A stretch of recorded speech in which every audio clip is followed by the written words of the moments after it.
మళ్ళీ అదే పొరపాటు జరిగింది మేడం. బుర్కాలో ఉండేసరికి మొహం గుర్తుపట్టలేకపోయాను మేడం. అది ఆ బుర్కాతోనే అందరినీ బురిడి కొట్టిస్తుంది.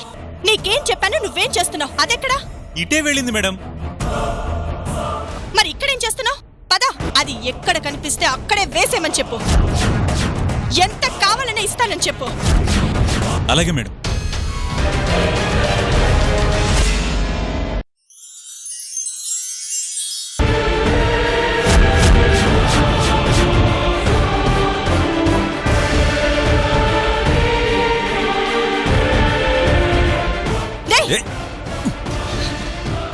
ముందు దీని దగ్గర స్పై క్యామ్ ను రికార్డ్ చేసా ఆ చిప్ తీసుకోవాలి. పట్టుకో.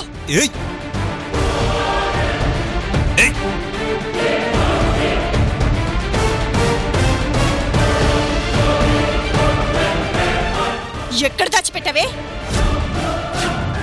చెప్పు, ఎక్కడ దాచిపెట్టావు? చెప్పను.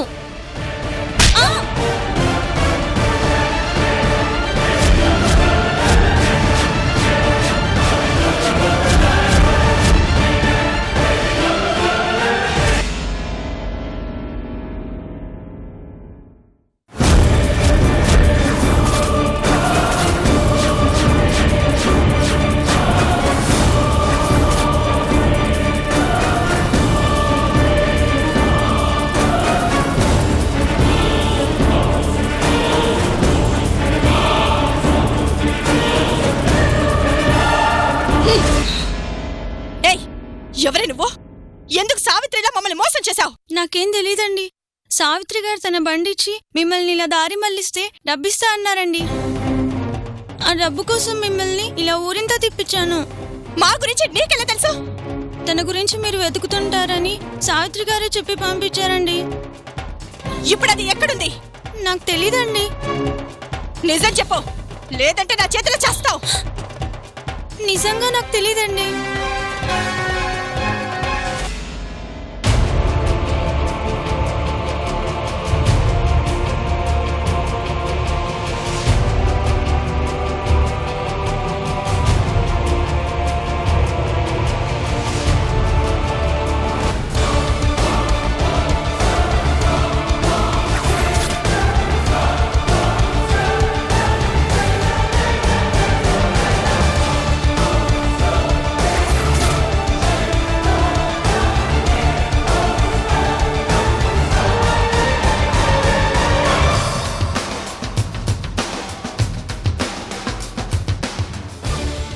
ఏంటి, పార్టీ మార్చేసావా? ఆ సావిత్రితో చేతులు కలిపేశావా?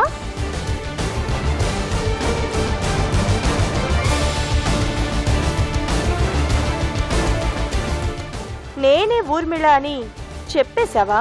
అయ్యయ్యో, అదేం లేదు మేడం.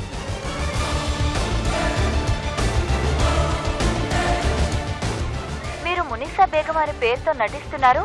మీరు మునిసా బేగం కాదు, ఊర్మిళ అని చెప్పమంది. చాలాసేపు బతిమలాడింది మేడం, భయపెట్టింది. ఇంటికొచ్చి బెదిరిస్తున్నావు అని పోలీసుల్ని పిలుస్తాను అంటే అప్పుడు వెళ్ళిపోయింది. అలాగే ఉండు. నేను ఊర్మిళని కాదు అని అందరూ నమ్మాలి. నేనే ఊర్మిళ అని ఎట్టి పరిస్థితుల్లోనూ ఎవ్వరికి తెలియకూడదు. అది కేసులో ఓడిపోవాలి.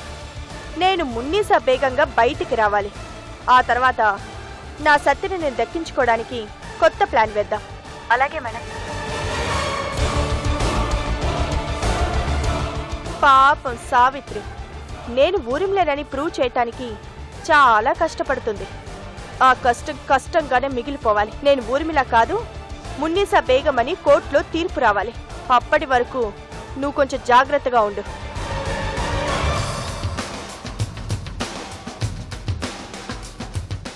తప్పు చేసినాం బేగం. మనకి ఇల్లు ఇడిపించుకోవడానికి మనకి అమ్మాయి గాని అమ్మాయిని, మనకి అమ్మాయి అని కోర్టులో అబద్ధం చెప్పినాం.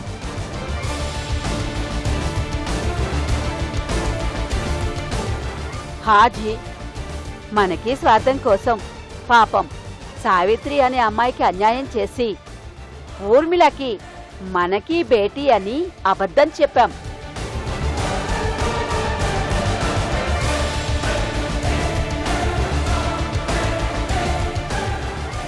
ఒక ఆడపిల్లకి అన్యాయం చేశాం. మనకు సైతాన్ పట్టి మనతో ఈ తప్పు చేయించింది. ఈ ఇల్లు అంటే నీకు ఎంత ఇష్టమో నాకు తెలియదా బేగం? నిజంగా ఈ ఇల్లు మనది కాని పరిస్థితి వస్తే ఆ లాయర్ సాబ్కి చెప్పేద్దాం, ఇక మేము నటించామని. వెరీ గుడ్ అమ్మా, తిరుగులేని ఆధారాలు సంపాదించావు. విజువల్గా ఎంత బలమైన ఆధారాల్ని ఎవరూ కాదనలేదు. నేను కాదు అని ఆ ఊర్మిళ తప్పించుకోవడానికి కూడా ఛాన్స్ లేదు. ఈ విషయంలో హెల్ప్ చేసింది మాత్రం మన ఎస్ఐ గారి అంకుల్. ఆయన ఆ స్పై కెమెరా ఇవ్వడం వల్లే ఇది సాధ్యమైంది. కాలం కలిసొచ్చినప్పుడు అవకాశాలు నడిచొస్తాయమ్మా. అందరూ అసాధ్యం అన్నప్పుడే నువ్వు ఒంటరి పోరాటం చేశావు. ప్రయత్నం గొప్పదైనప్పుడు ఫలితం సులభంగానే దక్కుతుంది. ఫలితం ఇంకా దక్కలేదు అంకుల్, అది మీ చేతుల్లోనే ఉంది. ఈ సాక్ష్యాలను కోర్టులో చూపించి ఆయన్ని నిర్దోషిగా బయటకు తీసుకురాగలిగితే చాలు. ఇంకా అనుమానం లేదమ్మా, సత్య బయటకు వచ్చినట్లే. ఇంత మంచి ఆధారాలు మన దగ్గర ఉండగా ఇంకా ఊర్మిళ లాయర్ కూడా చేయగలిగింది ఏమీ లేదు. నీ కష్టం వృధా పోదమ్మా. మీ నాన్న నిన్నెంత గారాబంగా పెంచాడో నాకు తెలుసు. అలా పెరిగిన నువ్వు నీ భర్త కోసం ఆ ఊర్మిళ ఇంటి పని మనిషివయ్యావు. పాచి పనులు చేశావు. తనింటి పని మనిషి నువ్వే అని చూచాయిగా తెలిసినా ఆ ఊర్మిళ వల్ల ఎంత ప్రమాదమో తెలుసు కూడా ప్రాణాలను సైతం లెక్క చేయకుండా రిస్క్ చేశావు. చస్తే పోయేది ప్రాణమే అయితే అది ఆయన కన్నా విలువైంది కాదు. ఆయన కోసం నేను పడిన కష్టం ఫలించి నా భర్త నిర్దోషిగా బయటకొస్తే చాలు. నేనిప్పుడు చెప్తున్నానమ్మా, ఈసారి సత్య బయటికి రాకుండా ఆపడం ఎవ్వరి వల్ల కాదు. ఏ తప్పు చేయనందుకు సత్య బయటికి రావటం, ఈ విషయంలో కోర్టును 1-2 సార్లు మోసం చేసినందుకు ఊర్మిళ లోపలికి పోవడం ఖాయం. రేపు కోర్టులో జరగబోయేది అదే.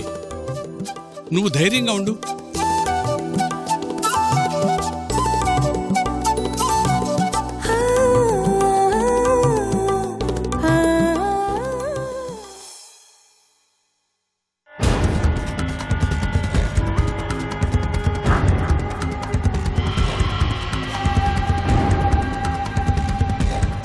పదే పదే మనం ఇలా కలవడం మంచిది కాదని నీకు చెప్పాను. తప్పలేదు సార్. ఏమైంది? సావిత్రి ఊహించిన దెబ్బ కొట్టింది. మీరే ఏదైనా చేయాలి. సావిత్రి ఊహించని దెబ్బ కొట్టిందా? ఏం చేసింది? సావిత్రి అమ్మ చేసిన తప్పుని అడ్డం పెట్టుకుని సావిత్రిని లాక్ చేశాను కదా అనుకున్నాను. బట్ అది నా దారిలో నా దగ్గరికే వచ్చి సాక్ష్యాలు సంపాదించింది.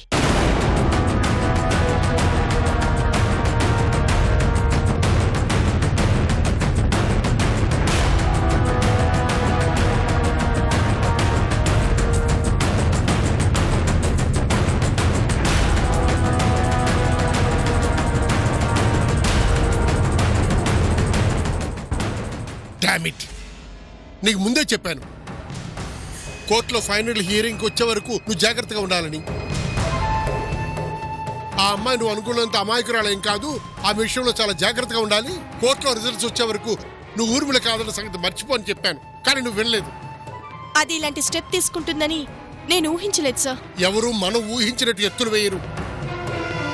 నువ్వు గెలవడానికి లక్షలు ఖర్చు పెడుతున్నావు, కానీ ఆ అమ్మాయి తన తెలివితేటలు ఖర్చు పెడుతుంది. తెలివిని గెలవగలిగేది తెలివి మాత్రమే. క్రిమినల్ లాయర్గా మీరే ఇప్పుడు ఏదైనా ఆలోచించాలి. ఎదుటి వాళ్ళు చెక్ పెట్టక ముందే మనమే ఏదైనా ఆలోచించాలి. ఆటకి చెక్ పెట్టగల కాయిన్ మన చేతికి దొరికిన తర్వాత మనం చేయగలిగింది ఇంకేమి ఉండదు.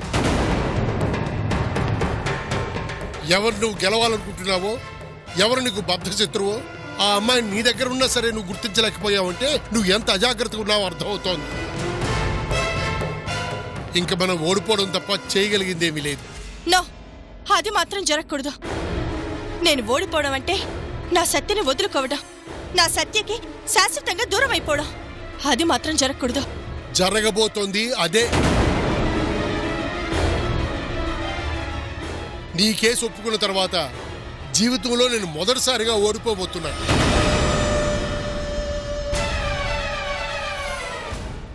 పరిష్కారం లేని సమస్య ఉండదు. అది నాకన్నా మీకే బాగా తెలుసు. ప్లీజ్ ఏదైనా ఐడియా ఇవ్వండి. విజువల్గా అంత బలమైన ఆధారాలు ఉన్న తర్వాత ఏ ఐడియా కూడా పనికిరాదు. ఆ అమ్మాయి ఆధారాలు కోర్టుకి సబ్మిట్ చేసిన మరుక్షణం నీకు శిక్ష తప్పదు, నాకు ఓటమి తప్పదు. లేదు లాయర్ గారు, ఆ రెండు జరగకూడదు. జరగకూడదంటే మనకున్న ఒకే ఒక అవకాశం, ఆధారాలు కోర్టు వరకు రాకుండా చెయ్యటం.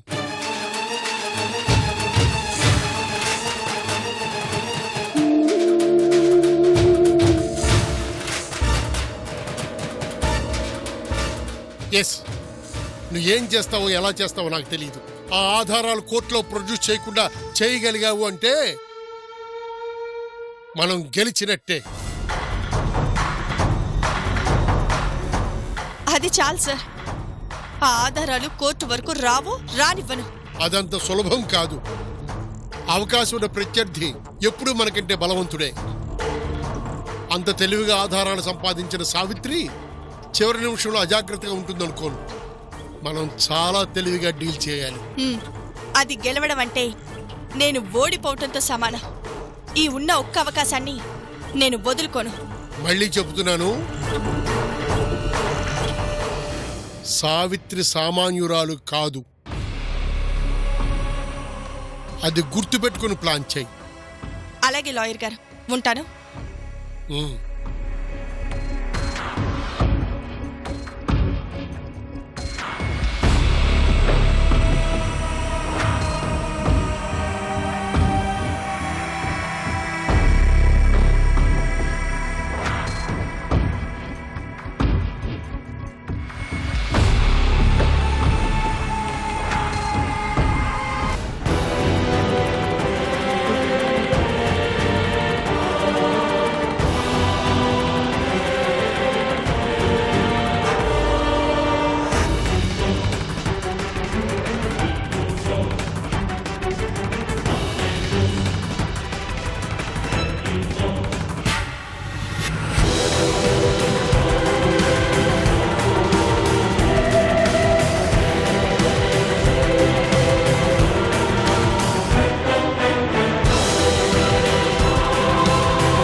గెలిచాననుకుంటున్నావా? డౌటా? ఊర్మిళ మీద గెలవటం అంత సులభం కాదు. గెలిచి చూపిస్తాను. నీ ఎదురుగా ఉంది ఓటమి తెలియని ఊర్మిళ. ఓటమి రుచి నేను చూపిస్తానుగా. నన్ను నమ్మించి నా ఇంట్లో పని మనిషిగా చేరి 4 ఆధారాలు సంపాదించగానే నన్ను గెలిచినట్లు కాదు. గెలవను అనుకున్నప్పుడు నీ మాటల్లో ఆ భయం ఎందుకు? గెలుపు ఎవరికీ చుట్టం కాదు, అంటి పెట్టుకుని ఉండడానికి. నాకది చుట్టమే. అందుకే ఈ రోజు వరకు నన్ను వదిలిపోలేదు. పడగొట్టే మనిషి ఎదురు పడనంత వరకు గెలిచే ప్రతి వాళ్ళకి అలాగే అనిపిస్తుంది. కోర్టుకు వస్తావుగా, ఓటమిని నీకు అక్కడే పరిచయం చేస్తాను. నేను ఓడిపోవడం ఖాయం అనుకున్నప్పుడు నువ్వు చావటం కూడా ఖాయం. ప్రయత్నం చేసావుగా. నేననుకుని నువ్వు పని మనిషిగా ఇప్పటి వరకు ఎంత కష్టపడ్డావో నాకు తెలుసు. చివరికేమైంది? తెలివి నీకే కాదు ఊర్మిళ, నాకు ఉంది. నీ తెలివికి నా తెలివికి చిన్న తేడా ఉంది. తప్పు చేసేనా గెలవాలని నువ్వనుకుంటున్నావు, మంచిగా గెలవాలని నేననుకుంటున్నాను. ఒక్క క్షణం నా దారి వదిలి నీ దారిలో ఆలోచిస్తే నువ్వు చనిపోయి 6 నెలలు అయిపోయి ఉండేది. ఏయ్,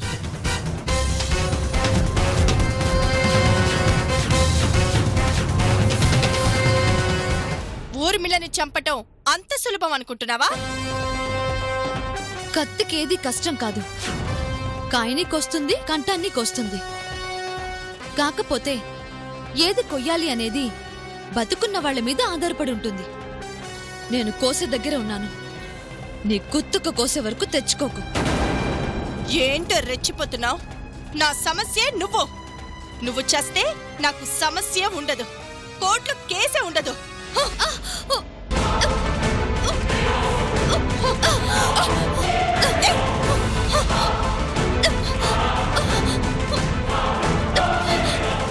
నిన్ను వదల్నే, చంపేస్తాను. చావే, ఈరోజు నిన్ను వదల్నే.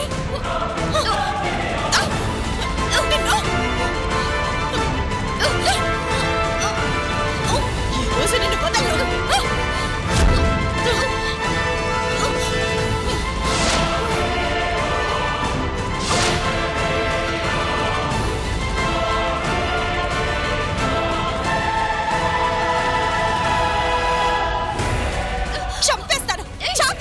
వదులు. ఊర్మిళ వదులు. ఊర్మిళ వదులు. ఊర్మిళ ఎక్స్ట్రాల్ చేసావంటే ఎన్కౌంటర్ చేసి పడేస్తాను. నీ ఇష్టానికి నువ్వు రెచ్చిపోతుంటే వదిలేస్తాననుకున్నావా? నీ ఆట అయిపోయింది. రేపటి నుండి చెర్లపల్లి జైల్లో చెప్పకూడదు తప్పదు. ఆ పరిస్థితి నాకు రాకూడదు అంటే ఇది ఉండకూడదు. నువ్వు అడిగినంత ఇస్తాను, ఇక్కడి నుంచి వెళ్ళిపో.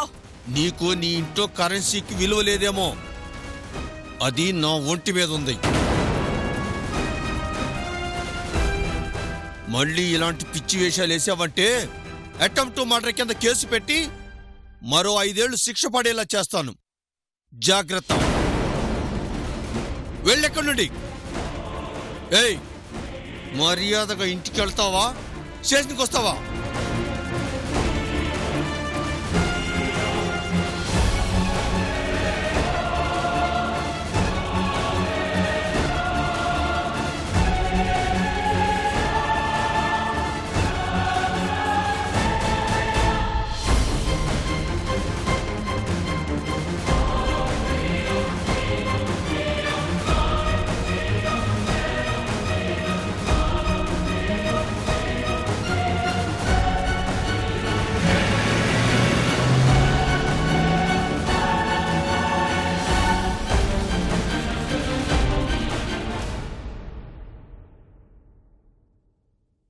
థ్యాంక్స్ ఎస్ఐ గారు, సమయానికి మీరొచ్చారు. లేదంటే నాకొచ్చిన కోపానికి అది ఈరోజు నా చేతిలో చచ్చేది. నీకెందుకమ్మా శ్రమ? రేపు కోర్టులో దానికి శిక్ష తప్పదు. ఓటమి తప్పదు అని అర్థమైనప్పుడే అలా ప్రవర్తిస్తారు. అయినా ఆధారాలు దొరికాయన్నావు కదా, ఈ టైంలో ఊర్మిళ రెచ్చగొట్టినా నువ్వేం పట్టించుకోవద్దు. నా దారి నేను వెళ్తుంటే దాని ఇష్టానికి అది మాట్లాడుతుంది. అది దాని అసహనం అమ్మా. అసహనం మీద జాలి పడాలే కానీ కోప్పడకూడదు. రేపు కోర్టులో వెళ్తాం. జాగ్రత్తగా ఇంటికి వెళ్ళమ్మా. అలాగే సార్, ఉంటాను.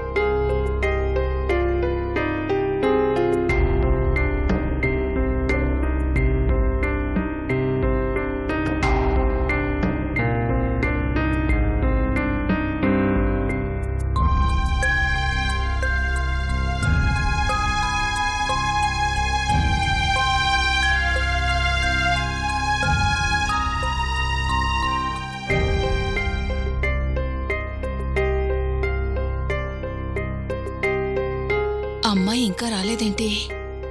పిల్ల బయటికి వెళ్ళొచ్చేదాకా ఇదో దిగులైపోయింది. ఆ ఆధారాలు గోపాల్ అంకుల్కి చూపిస్తే ఇక ఊర్మిళ తప్పించుకోలేదు అన్నారు. రేపే కోర్టులో ప్రొడ్యూస్ చేద్దాము అన్నారు.